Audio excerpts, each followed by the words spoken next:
Quarterly figures released by the Bureau of Statistics yesterday show a significant rise in unemployment in the Hunter.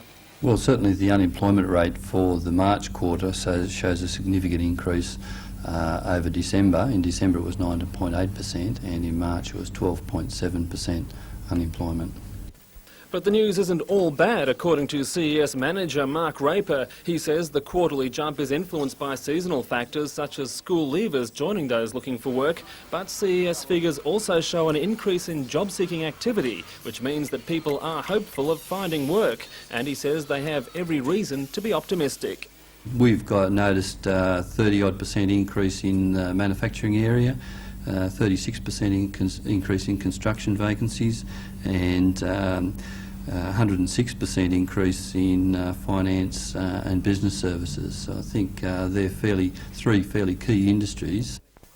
From next Monday, the CES will launch a job services program in Newcastle and Lake Macquarie to make job hunters aware of the opportunities. Tom Hilston, NBN News.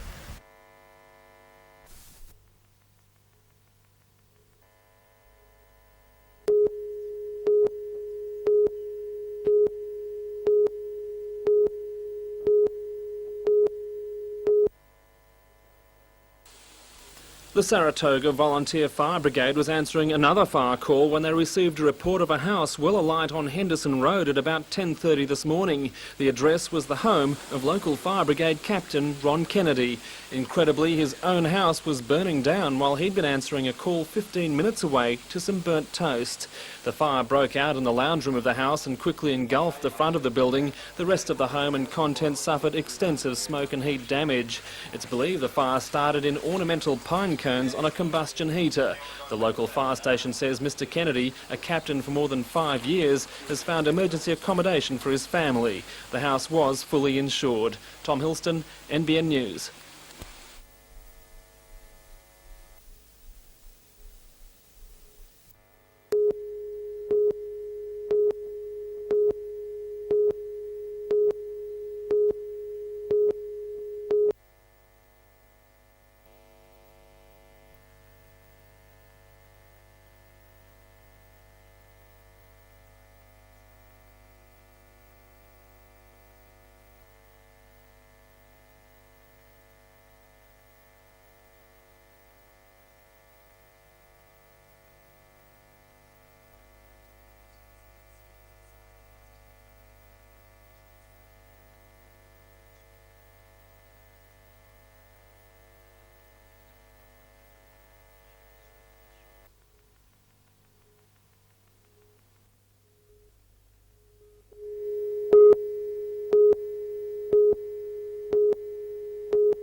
These motorists attending an 8-week lecture program have already appeared before a magistrate on serious traffic offences, but they've volunteered for an alternative to court penalties, a series of lectures on everything from defensive driving to the consequences of road trauma, and the lecturers pull no punches. The child was killed instantly. There was nothing that could be done for the child. The person that was brought to the emergency... Police say the scheme started 8 years ago as a program for junior offenders at Warramai Children's Court and at Mount Penang Detention Centre. Well, basically we're talking about the responsibilities and what people stand to lose in terms of personal loss and just, how things can turn out horribly wrong. 18 months ago, magistrates at Belmont Court extended the program to include adult offenders. Lecturers are also volunteers, from lawyers and police to victims of road accidents. Put me in hospital 3 months at Newcastle as a coma. Then I went to Currawell in Sydney where I had to relearn to walk and socialise again because I was in a pretty bad way. More than 400 offenders have taken the program, but anyone thinking this was a soft option could be in for a rude awakening if they appear before the court again. The magistrate here at Belmont believes that this is their first and only chance of doing something like this, so if they're stupid enough to do something, to re-offend and be placed before him, they definitely are dealt with more severely. Since the program started, only 6 of those taking part have re-offended. Tom Hilston, NBN News.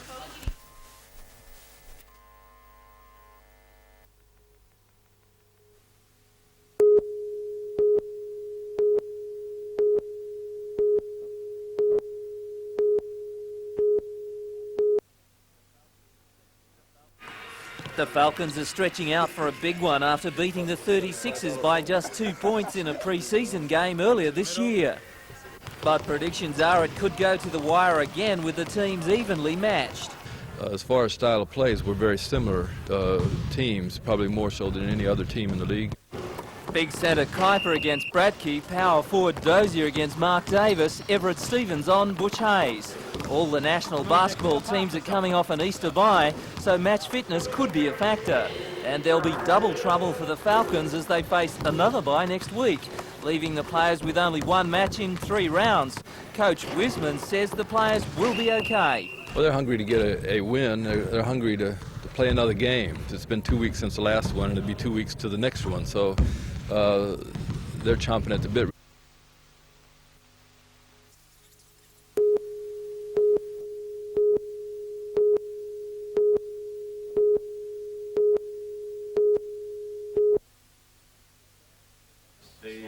Industrial relations problems and operational difficulties at the Broadmeadow plant were soothed with the presentation of the first cheque from the Victorian Government toward a 3-year $24 million urban transport contract. Federal Land Transport Minister Bob Brown and the member for Burke, Neil O'Keefe, who serves on the Prime Minister's Country Task Force, inspected work on the first of 22 diesel Sprinter carriages, which is to be delivered by the end of the year. The party, which included the state members for Tullamarine and East Ballarat, also inspected the plant's successful Tangara railcar production line. Transport Minister Brown said that by winning the Sprinter contract, Gunninan had again proved itself to be a competitive and efficient operator, up against top-class contractors in the field of railway carriages and rolling stock.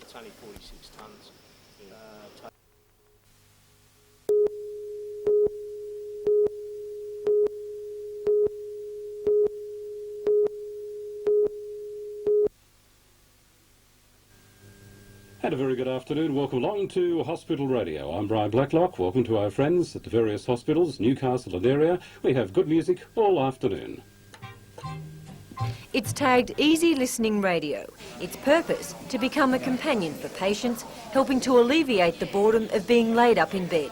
The radio concept came about when its founder was himself a hospital patient. I had no idea what day it was. I didn't know what time it was. I found, as a radio announcer, that the music I was listening to didn't suit me, so I decided to go out and at least look for a new avenue. After a broadcasting licence was granted late last year, Hospital Radio Network was set up at a cost of $40,000. The 12-hour program is compiled and broadcast from this studio in inner-city Newcastle by a team of 6 professional announcers who volunteer their services. The program includes news, medical announcements, music and some old BBC favourites like Dad and Dave. It primarily targets the over 40 age group and is currently broadcasting to public hospitals throughout Newcastle, and so far is proving popular with the patients. I think it's good for the patients so they can have easy listening, takes away the boredom and the monotony of being in bed and sitting around all day. Makes them feel like home. The next step is to expand the service to hospitals throughout the Hunter region and ultimately the entire state, all being broadcast from here in Newcastle. But the networking doesn't stop there. Expressions of interest about the hospital radio concept have been received from capital cities throughout Australia and New Zealand. Well, the whole idea is we train the people here to go to various capital cities and New Zealand, and they take their own concept and start up their own stations. Hospital radio is expected to be Australia-wide by early next year. Catherine Lamond, NBN News.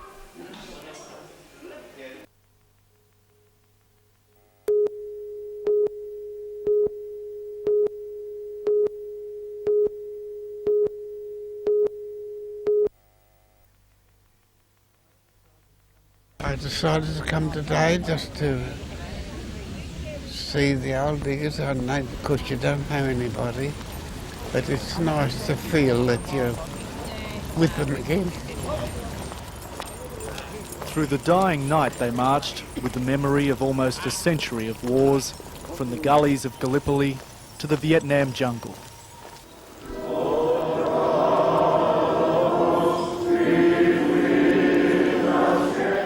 About 200 attended the dawn service in Civic Park.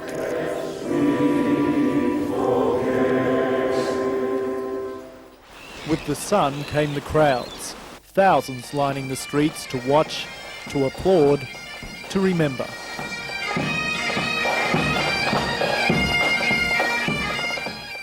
They gathered in the park, medal-festooned men and women, standing silently alongside dignitaries such as the Lord Mayor John McNaughton and the captain of Commandant Bureau, the first French warship to visit Newcastle.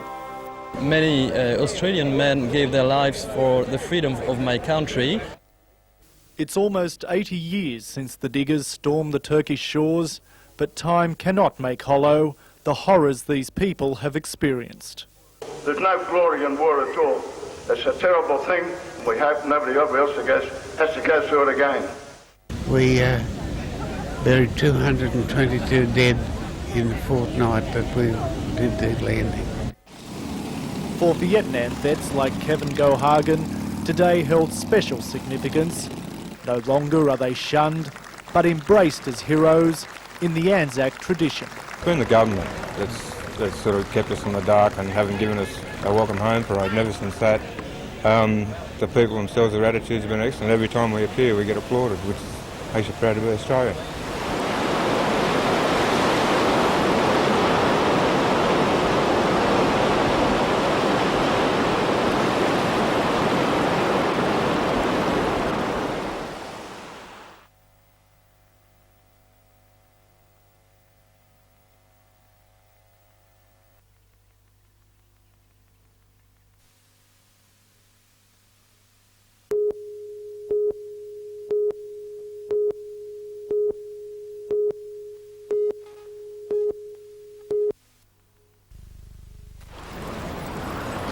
Time travel isn't necessarily so difficult.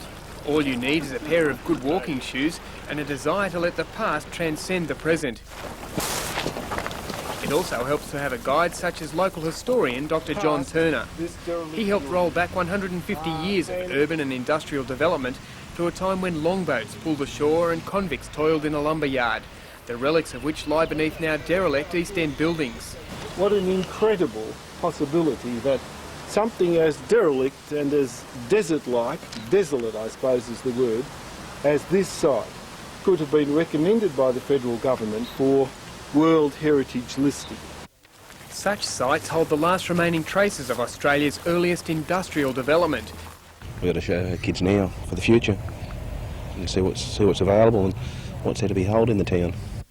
Heritage Week walks conducted by local historians and architects will set out from Newcastle Railway Station at 1 o'clock each day.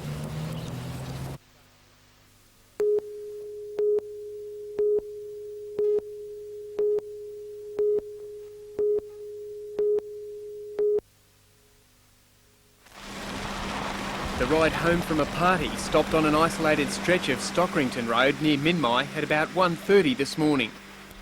Police say the alleged sexual assault happened inside the car. The woman's throat was then held until she blacked out. Her unconscious body was then dumped. The woman regained consciousness and staggered naked through bushland to a farmhouse for help. Her car later showed up in Newcastle and was pursued by a highway patrol vehicle after running a stop sign. It pulled up outside Newcastle Police Station where its male driver reported the earlier assault. The vehicle has since undergone forensic tests. A man accompanied police back to the scene of the alleged attack and was later remanded in custody to appear in court charged with sexual assault and attempted murder. Andrew Lobb reporting for NBN News.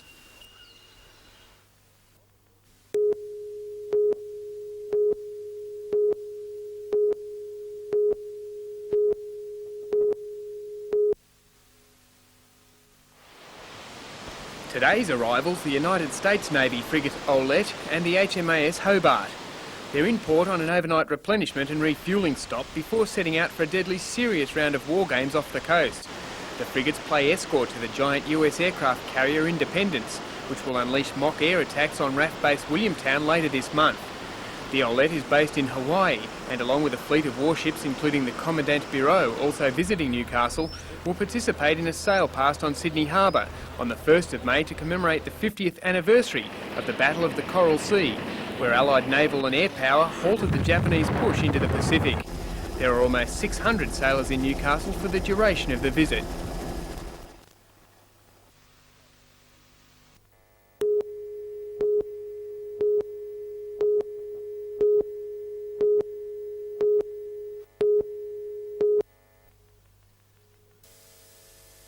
Timbertown, on 30 hectares of the broken Bega forest just outside Wauchope, was born out of the decline of the local timber industry in the mid-70s.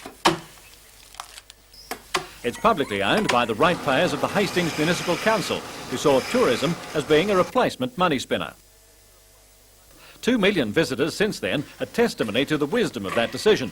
But a wet 89-90 tourist season and the recession which has followed has brought about what management calls cash flow problems.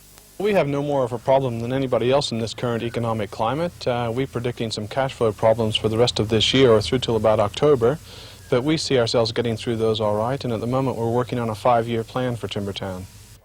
The tourist attraction is healthier than a lot of businesses. It's debt-free at the moment and has retained all 29 permanent and 40 casual staff. But it has arranged a $50,000 loan from the council in case it's needed to cover expenses like public liability insurance, which falls due shortly. That and other issues affecting Timbertown's operations will be discussed at a meeting with the Hastings municipality tonight. We always have to work to be more competitive all the time, so I think change is important. Growth in the area, growth in domestic tourism, all those factors affect Timbertown's visitation. But I think we'll make it. I think Timbertown's here for the long term. We've been here 15, 16 years now. I see another 30, 40, 50 years.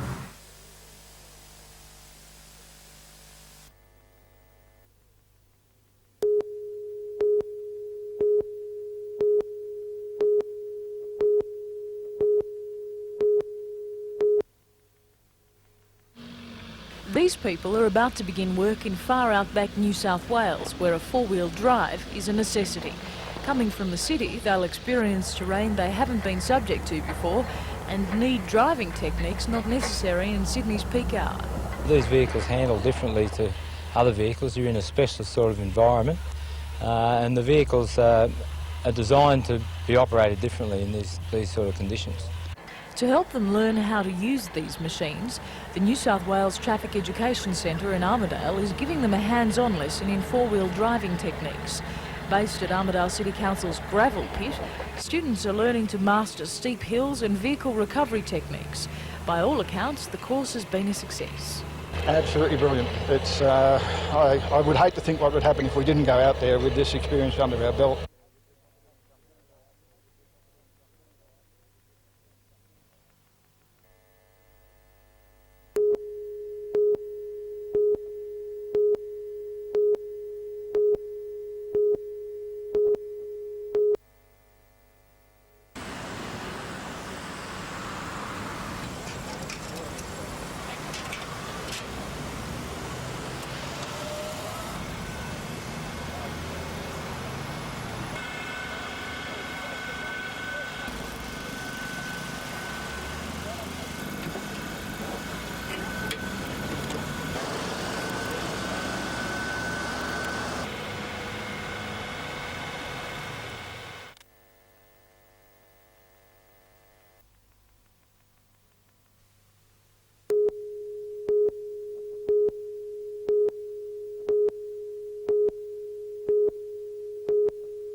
A chilly start to a race that is way beyond the average Joe Bloggs, whose daily exercise routine may be a walk in the park with a faithful pooch or a casual lap around the oval. Try this for a day of competition: a 3.8 kilometre swim, a 180 kilometre bike ride, and just to finish off, a full marathon of 42.2 Ks. This year, the Nutrimetics Australian Ultra Triathlon in and around Foster-Tuncurry has attracted around 680 competitors, with many from overseas. We're very pleasantly surprised at our increase this year.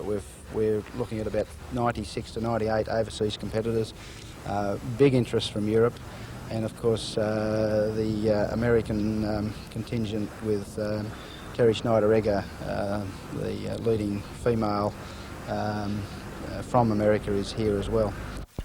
It's once again been a Herculean task to put the event together, one of only 5 at this distance in the world, and the qualifier for the daddy of them all, the Hawaiian Triathlon. Medical staff, aid stations and support staff are all in place for tomorrow's registration. Many of the Australian competitors rank highly for this year's event, but Ken Baggs sees a repeat winner in the men's section. It's very hard to go past Paulie Kiru, our defending champion from Finland. He has trained specifically for our race. He's been in New Zealand since January. He's been here now for 2 weeks training, and it's very hard to see that he won't possibly even break his own record, which last year was about 8 hours 22. Female, it's probably more interesting. Louise Bonham, who was second here last year and has won the race here 3 or 4 times, is coming back from injury. She's our #1 seed, but the worry for her would be, I think, Sarah Coop from England and Terry Schneider-Egger, as I mentioned before, who's from the States.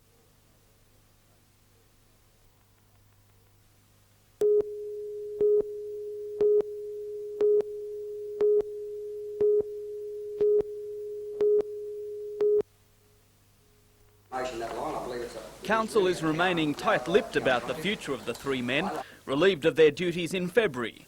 Council alleges the trio received goods from businesses around Narrabri and raffled them as a fundraiser for the council Christmas party. Tuesday night's meeting saw council reject a proposal for settlement by the employees' union and sent a secret counter-proposal back to the union.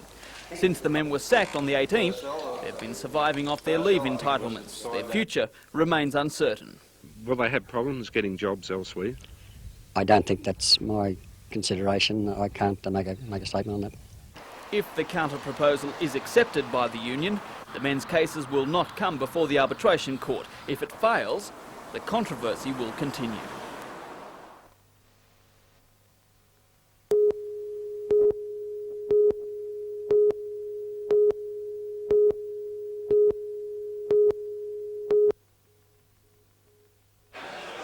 Grim faces at today's stop work meeting. More than 250 employees met, services ground to a halt. It was more a council of war. Members were unanimous. When they walked out after 4 hours, the mood was angry. Newcastle buses and the people of Newcastle and the Lower Hunter region are having a job done on them by the Greiner government in an effort to privatise their government bus services. The ultimatum delivered to them: accept state transit restructuring or risk a private sector takeover. Unions say the STA is offering sham proposals. Drivers went back to work after today's meeting, but they say it's not over. They say the dispute will widen. There will be a stop work meeting at Redfern Oval on May the 12th. We will now try and build community support more than what it is already, and we're going to take these people on. Anthony Griffiths, NBN News.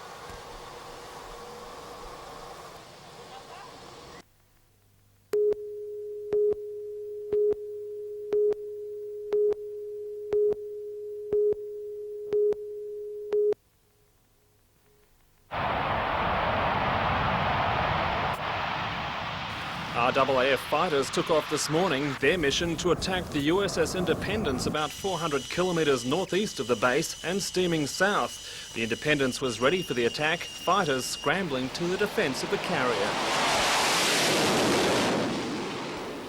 Word of the war games drew quite a crowd to RAF Base Williamtown, anxious for a ringside seat, but they were to be disappointed. The only glimpse of the action, an occasional US fighter breaking through the base defences in a day of tit-for-tat battles.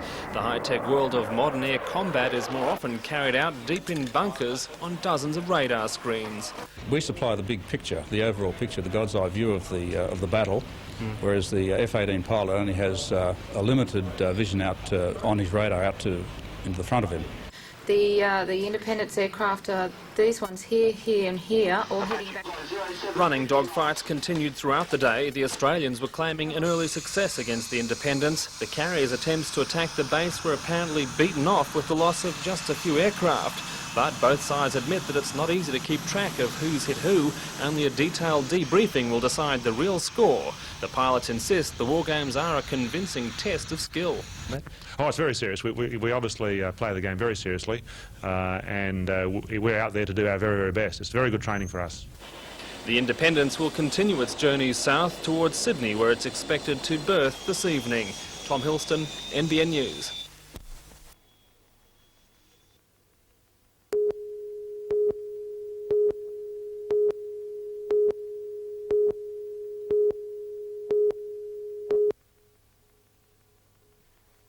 Every year, more than 6,000 women in Australia alone develop breast cancer.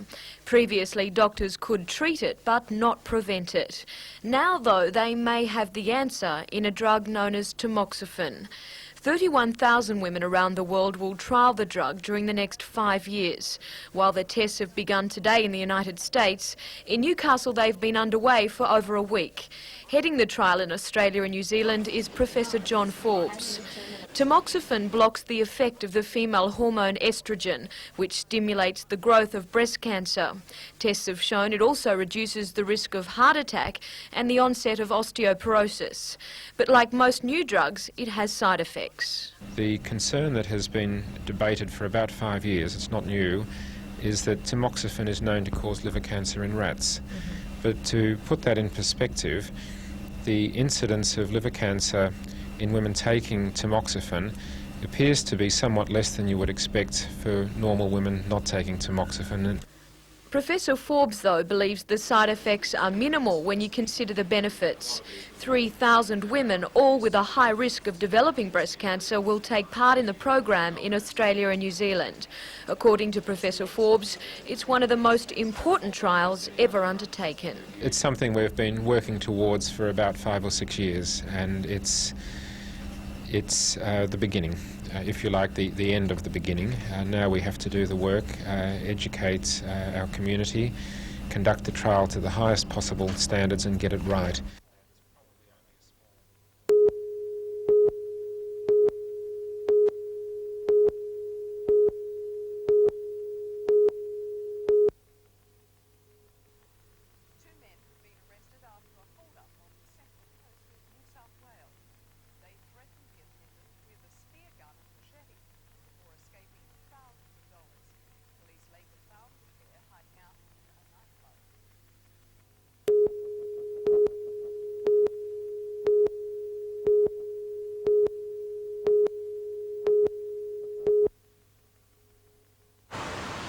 With the first twinge of winter in the air, it's time to start thinking about that dream holiday in the snow. Staying up above the snow line, being in a lodge, log fire, that sort of thing that you can come home to. The speed and exhilaration of going down the slopes as fast as you can without getting hurt, I suppose. Open fires, lounge bars and plenty of live entertainment. Thredbo, Perisher, Smiggins, Blue Cow, Falls Creek, they say it's already snowing down there. This year's snow show is as good a place as any to start planning that dream trip, with all the latest information on accommodation, travel and equipment. This year, trend-setting skiers will be donning internally adjusting ski boots and flexi-tip skis with angled sidewalls and carbon fibre inserts. Looking the part on the slopes is as important as ever, with an emphasis on colour. The show runs from 10 in the morning until 10 at night for the next 2 days. Andrew Lobb reporting for NBN News.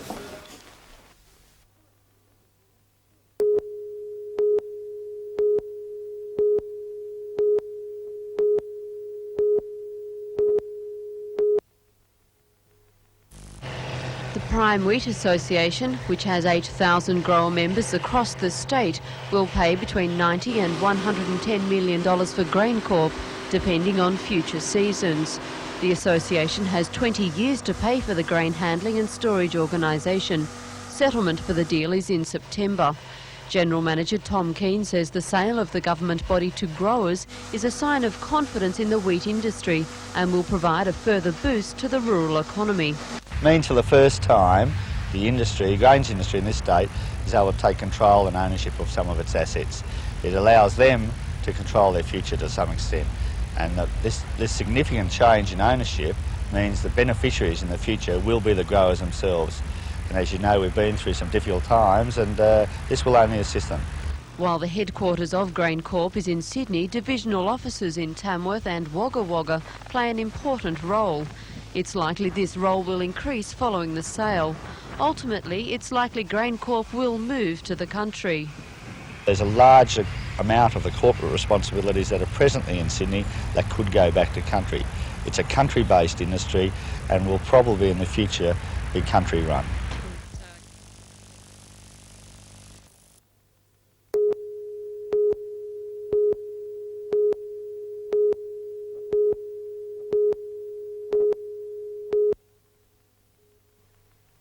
After more than 12 months on the drawing board, the new Firearms and Dangerous Weapons Act came into effect today.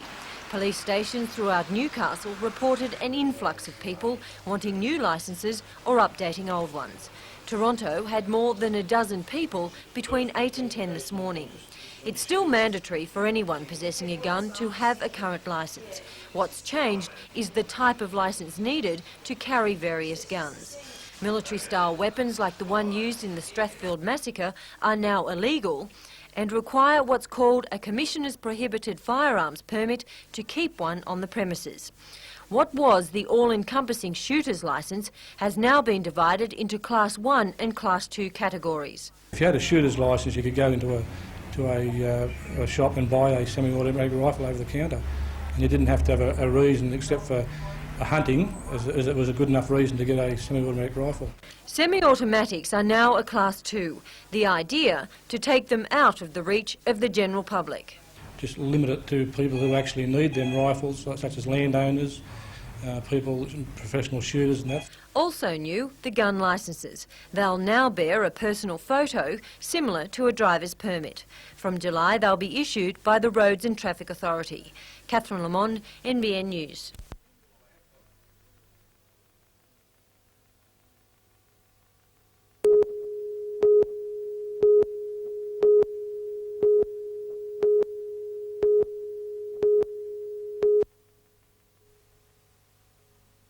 That 2 new institutions be created, 2 new universities be created based on UNE Armidale and UNE Northern Rivers. Beyond that, there's no firm proposal for UNE Coffs Harbour Centre or UNE Orange Agricultural College. That was the major decision made at today's Board of Governors meeting at the University of New England's Orange campus. After months of discontent and intense speculation, the news came as no surprise. For de-amalgamation to become a reality, Federal Education Minister Peter Baldwin and his state equivalent Virginia Chadwick must both give the move their blessing. Mrs Chadwick looms as a potential stumbling block. She's known to be steadfastly in favour of the current amalgamated system. Ultimately she has that power, but I wouldn't expect her to force it against the recommendation of the Board of Governors, supported by the opinion of staff and students on the 2 major campuses. Most are optimistic about the decision. Academics at both the Armidale and Lismore campuses have been calling for an end to amalgamation almost since the day it began. I'm very pleased to see it over, although again it's not a feeling of jubilation, it's just a feeling of, well, at last the inevitable has happened, and I for one will be glad to get down to normal work again as far as that is concerned. The students themselves are pleased but cautious. If we move too quickly, we could forget students in the process, so I think that the consideration should be given that students must be in every part of the development. The future of the Orange and Coffs Harbour campuses is uncertain. Both fall well short of the student numbers needed to be independent, and several options are still being considered. Bruce Mackenzie, NBN News.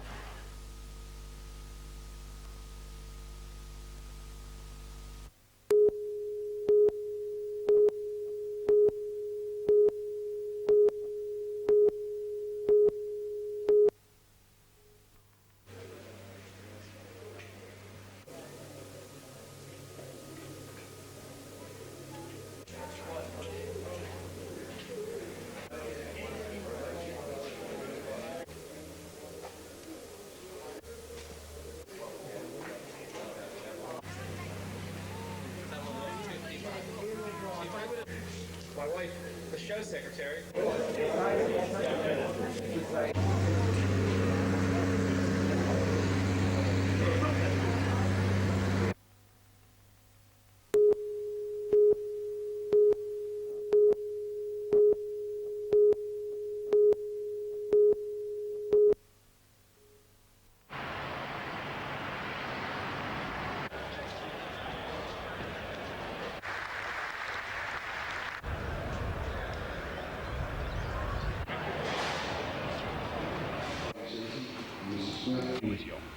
I want to thank you for being here. I want to thank Jack and Alan